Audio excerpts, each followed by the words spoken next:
নমস্কার, আমি অর্পিতা। আপনাদের সবাইকে স্বাগত জানাই সেন চৌধুরীর রান্নাঘরে।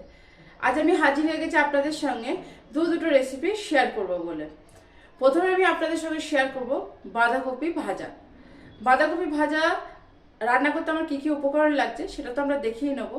আর একটা যে রেসিপি আমি আপনাদের সঙ্গে শেয়ার করব সেটা এখন বলবো না, সেটা আপনারা ভিডিওটা প্রথম থেকে শেষ অবধি দেখতে থাকুন, আমি ঠিক ওটা দেখাবো। চলুন দেখে নেওয়া যাক বাঁধাকপি ভাজা রান্না করতে আমার কি কি উপকরণ লাগছে।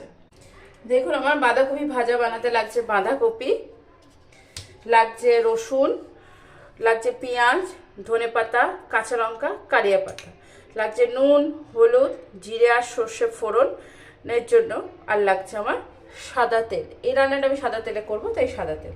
প্রথমে আমি কি করব, বাঁধাকপিটা আমি খুব ভালো করে কেটে নেবো।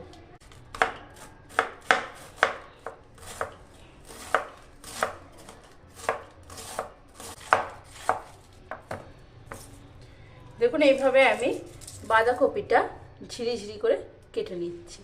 পুরো বাঁধাকপিটা আমি কেটে নিই, তারপর আপনাদের সঙ্গে আমার কথা হচ্ছে। দেখুন, আমার বাঁধাকপিটা পুরো কাটা হয়ে গেছে। এবার আমি একে একে সমস্ত কেটে নেব।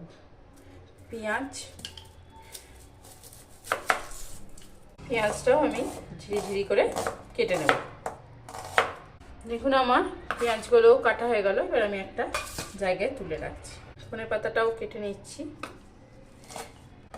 দেখুন, ধনে পাতাটা আমার কাটা হয়ে গেল। দেখুন, আমি রসুন আর কাঁচা লঙ্কা দুটোই কেটে নেব। কেটে নিয়ে রসুন আর কাঁচা লঙ্কা কাটার পর আমি আপনাদের সঙ্গে আবার ওদের কথা বলছি। দেখুন, আমার বাঁধাকপি, পেঁয়াজ, কাঁচা লঙ্কা, রসুন, ধনে পাতা সব কুচানো হয়ে গেছে। এবার আমরা রান্নাটা শুরু করব। দেখুন, আমি কড়াই বসিয়ে দিয়েছি। কড়াইটা আমার প্রায় গরম হয়ে এসছে। এই সময় আমি কি করব, সাদা তেল দিয়ে দেবো।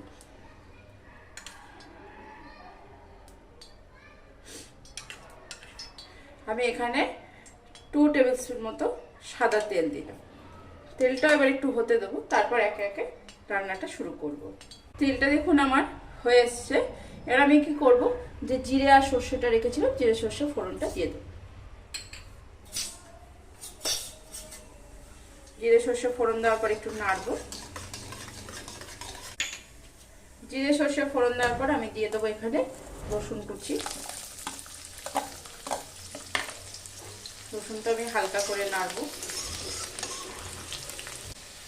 দেখুন, আমার রসুনটা হালকা করে নেড়ে দিয়েছি। এবার আমি দিয়ে দেবো পেঁয়াজ কুচি।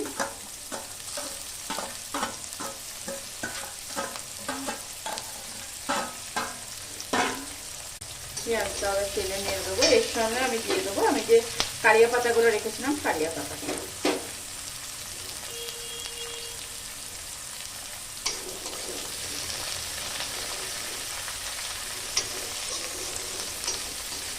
বাঁধাকপি ভাজাটা মহারাষ্ট্রের একটি জনপ্রিয় রান্না। এখানে বিভিন্ন পুজো পার্বণে হয়ে থাকে ধানের রান্না।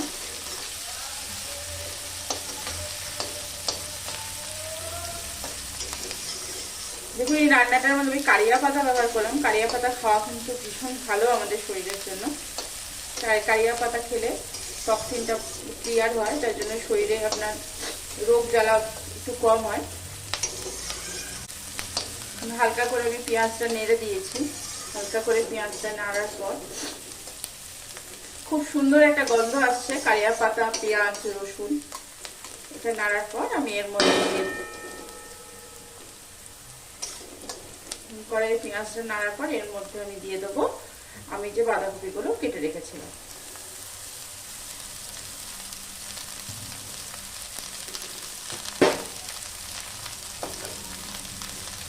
বাঁধাকপিটাকে ভালো করে তেলের সঙ্গে মিশিয়ে নেব। বাঁধাকপিতেও কিন্তু ভিটামিন সি থাকে, যার জন্য কাঁচা বাঁধাকপি খাওয়া ভালো স্যালাডে। পায়ে হাতে যাদের ব্যথা হয়। আবার বাঁধাকপিও কিন্তু আমাদের বিভিন্ন রূপচর্চার কাজেও কাজে লাগে, রূপচর্চা করতে বাঁধাকপি। দেখুন, এখন মনে হচ্ছে আমার একদমই তেল নেই, কিন্তু এটা হয়ে যাওয়ার পর পুরো যেটুকু তেল দিচ্ছি পুরোটাই ছেড়ে আসবে মোটামুটি করে। দেখুন, নেড়ে দিয়েছি। এবার কি করবো, এর মধ্যে দিয়ে দেবো পরিমাণ মতো নুন। নুনটা একটু ধরে দেবেন, কারণ বাঁধাকপিটা কমে আসবে তো তখন নুনটা বেশি লেগে যাবে। নুন একবারে 1 চামচ হলুদ।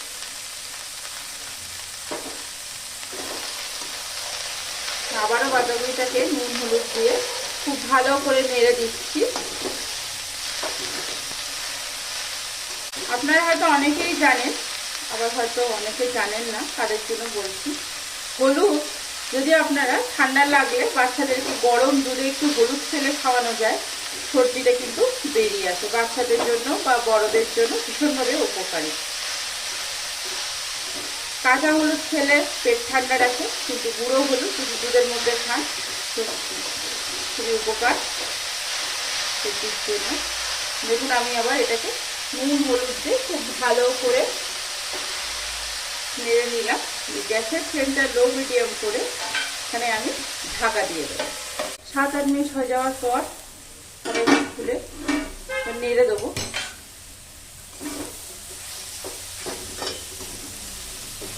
খুব ভালো করে নাড়বে।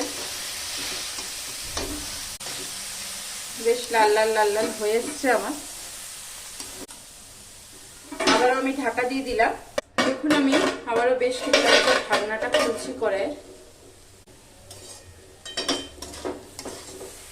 বাঁধাকপিটা আমার প্রায় হয়ে এসছে, হবে আর একটুখানি হবে, বেশিক্ষণ হবে না। এই সময় আমি যে কাঁচা লঙ্কাগুলো কেটে রেখেছিলাম, কাঁচা লঙ্কা দিয়ে দেবো। ধনে পাতা,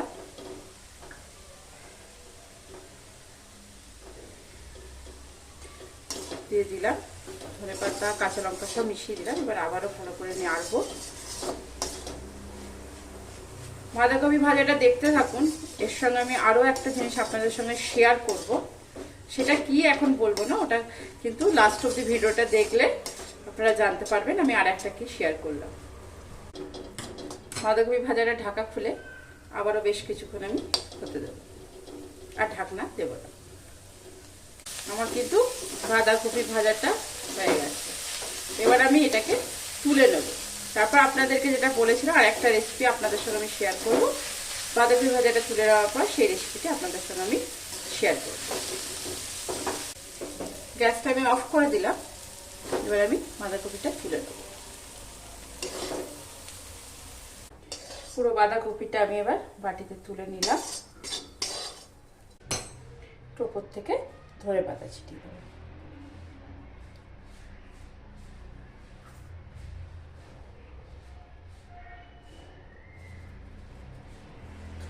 দেখুন আমার রেডি হয়ে গেল বাঁধাকপি ভাজা। এটা আপনার লুচি, পরোটা, রুটি, ভাত সবের সঙ্গে ভালো লাগবে। এটা একটা খুব ভালো খাবার। সকালের জলখাবারই বলুন বা অফিসের লাঞ্চ বক্সে, বাচ্চাদের লাঞ্চ বক্সে ভীষণভাবে এটা ভালো যায়। চলুন এবার আমরা দ্বিতীয় যে আমি রেসিপিটি আপনাদের সঙ্গে শেয়ার করব সেটি এবার শুরু করা যাক। দেখুন আর একটা যে আমি সবজি বলেছিলাম আপনাদের সঙ্গে শেয়ার করব, সেটা হচ্ছে করলা ভাজা। অনেকে হয়তো মুখটা ইয়ে হয়ে যাচ্ছে, একটু মানে একটুখানি তিতকুটে টাইপের হয়ে যাচ্ছে যে করলা ভাজা কেন শেয়ার করা হচ্ছে। বাট দেখুন আপনারা করলা ভাজাটা আমি কি করে ভাজবো। এটা ভীষণ সুন্দর খেতে হয় এবং বাচ্চাদেরকে খাওয়ানোর কিন্তু এটা হচ্ছে উপযুক্ত উপায়। প্রথমে আমি করলাটা দেখালাম, এর মধ্যে আমি কি কি দিচ্ছি সেটা একবারই বলছি। দেখুন প্রথমে দেবো হলুদ,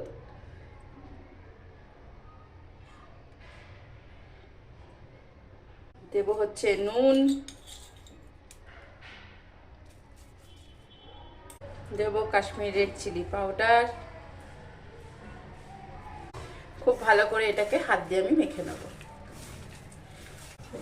এরকম করে খুব ভালো করে হাত দিয়ে মেখে নেবেন। দেখুন আমার ভালো করে মাখা হয়ে গেল। এবার আমি এর মধ্যে কি কি দিচ্ছি সেটা আপনারা দেখতে থাকুন। দেখুন এটা আমি মেখে রেখেছিলাম 5 মিনিট মতো। এবার এর মধ্যে দিয়ে দিচ্ছি আমি ময়দা, 2 টেবিল স্পুন মতো বেসন দিয়ে দিলাম। এর মধ্যে আমি 2 টেবিল স্পুন মতো বেসন, 2 টেবিল স্পুন মতো ময়দা আর 1 টেবিল স্পুন কর্নফ্লাওয়ার। এটাকে দিয়ে আমি আবারও এটাকে ভালো করে মেখে নেব। দেখুন নুনটা মাখিয়ে রাখার জন্য উচ্ছে বলুন করলা, এটা উচ্ছে নয়, করলা থেকে একটা জল বেরিয়েছে, তাতেই এটা সুন্দর মাখানো হয়ে যাচ্ছে। আপনারা চাইলে কাঁচা লঙ্কা বাটাও দিতে পারেন, কিন্তু আমি যেহেতু এটা বাচ্চাদের জন্যই বানাবো দেখাচ্ছি, তো আমি এখানে কাঁচা লঙ্কা ব্যবহার করব না। খেয়াল রাখবেন যেন প্রত্যেকটা উচ্ছের গায়ে ভালো করে লাগে এগুলো। এর মধ্যে আমি দেবো একটু সাদা তেল, অল্প একটু সাদা তেল। আমার কিন্তু করলাগুলো খুব সুন্দর করে মাখানো হয়ে গেছে। এবার আমি রান্নাটা শুরু করব। কড়াইটা আমার গরম হয়ে গেছে, এবার আমি দিয়ে দেবো সাদা তেল।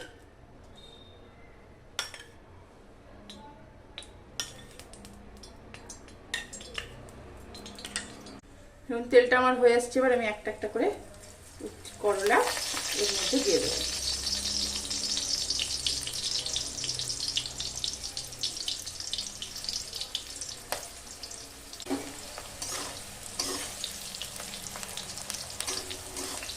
উচ্ছেগুলো কিন্তু একদম লাল লাল করে ভেজে নিতে হবে।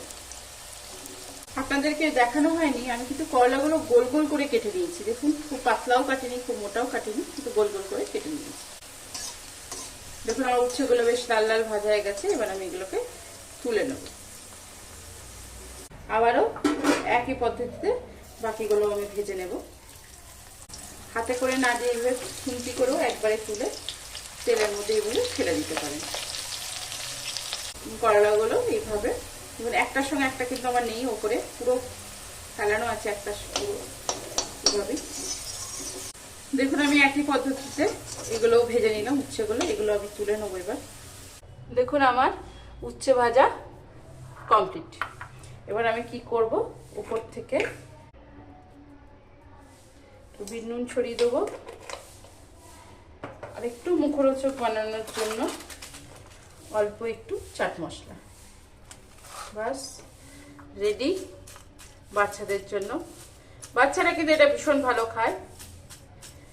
যারা উচ্ছে খেতে ভালোবাসো না, আমার থেকে যারা ছোট আছে বা আমার থেকে যারা বড় আছেন উচ্ছে খেতে ভালোবাসেন না, তারা একবার প্লিজ এইভাবে ট্রাই করে দেখবেন। ভীষণ ভালো খেতে লাগে, মনে হবে শুধু শুধুই খাই।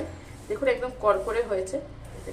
আমার কিন্তু দুটো রেডি, বাঁধাকপি ভাজা আর উচ্ছে ভাজা। আপনাদের বাঁধাকপি ভাজা আর উচ্ছে ভাজা কেমন লাগলো? সরি উচ্ছে না, এটা করলা। উচ্ছে ছোট ছোট হয়, করলা বড় বড় হয়। তো আপনাদের এই দুটো রেসিপি কেমন লাগলো অবশ্যই আমাকে কমেন্ট সেকশনে লিখে জানাবেন। আর আপনাদের যদি আমার রান্নাগুলো ভালো থাকে অবশ্যই লাইক শেয়ার কমেন্টস করতে একদম ভুলবেন না। আর সাবস্ক্রাইব কিন্তু করবেন অবশ্যই। আপনারা যদি সাবস্ক্রাইব করেন তাহলে আমার খুব ভালো লাগবে। আপনারা লাইক করবেন, কমেন্টস করবেন, তো আমার ভীষণভাবে উপকার হবে তাতে। আর সাবস্ক্রাইব করার পর সাবস্ক্রাইবের পাশেই দেখবেন একটা বেল আইকন আছে, মানে ঘন্টার ভিতরে ছোট চিহ্ন আছে, ওটাকে প্রেস করে অল করে রেখে দেবেন। আজকের মতো এখানেই, আবার আমি হাজির হব আপনাদের সামনে নতুন কোনো রেসিপি নিয়ে। যারা বড়রা আছেন অবশ্যই আমাকে আশীর্বাদ করবেন, যারা ছোটরা আছো অবশ্যই আমাকে অনেক অনেক ভালোবাসা দেবে, যেন আগামী দিনে আমি অনেক দূর যেতে পারি।